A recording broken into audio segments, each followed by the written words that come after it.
Welcome to Fridays at the Front. I'm Will.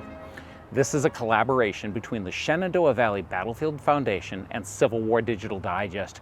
We want to bring you great stories out of the Shenandoah Valley and encourage you to come here and see them for yourselves. Today, it's a story of safety in a time of crisis.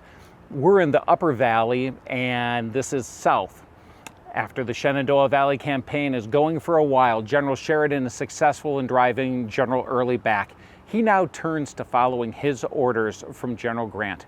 Make it so the Confederacy cannot continue to eat out of the breadbasket of the South, the Shenandoah Valley. He's here in Dayton nearby on October 3rd, 1864, and one of his staff officers is young Lieutenant John Megs. John's father is Montgomery C. Megs, the quartermaster of the Union Army.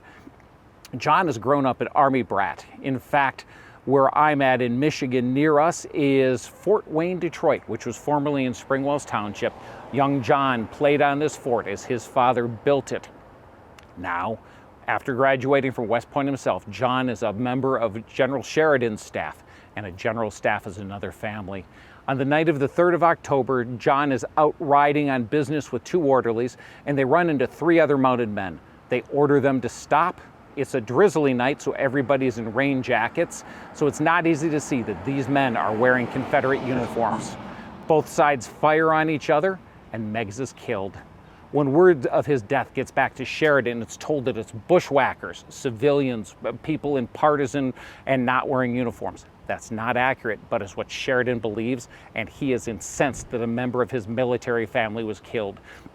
He orders the town of Dayton and 3 miles around it to be burned in retaliation.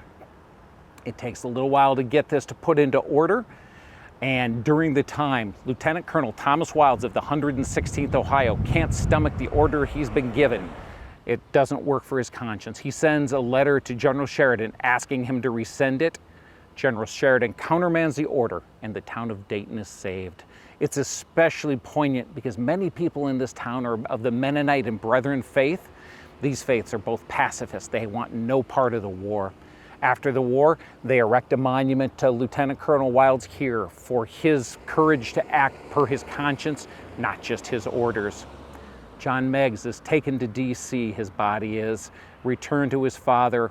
A grieving father goes ahead and places his son in Grave 1, Plot 1 in Mrs. Lee's Rose Garden. It's the beginning of Arlington National Cemetery. Come here to Dayton. There's 18th century history, there's Civil War history. You can see a marker where John Megs fell. You can see the testament here as the town thanks Thomas Wilds for saving it. Come see the history, come connect with it. We'll see you next time.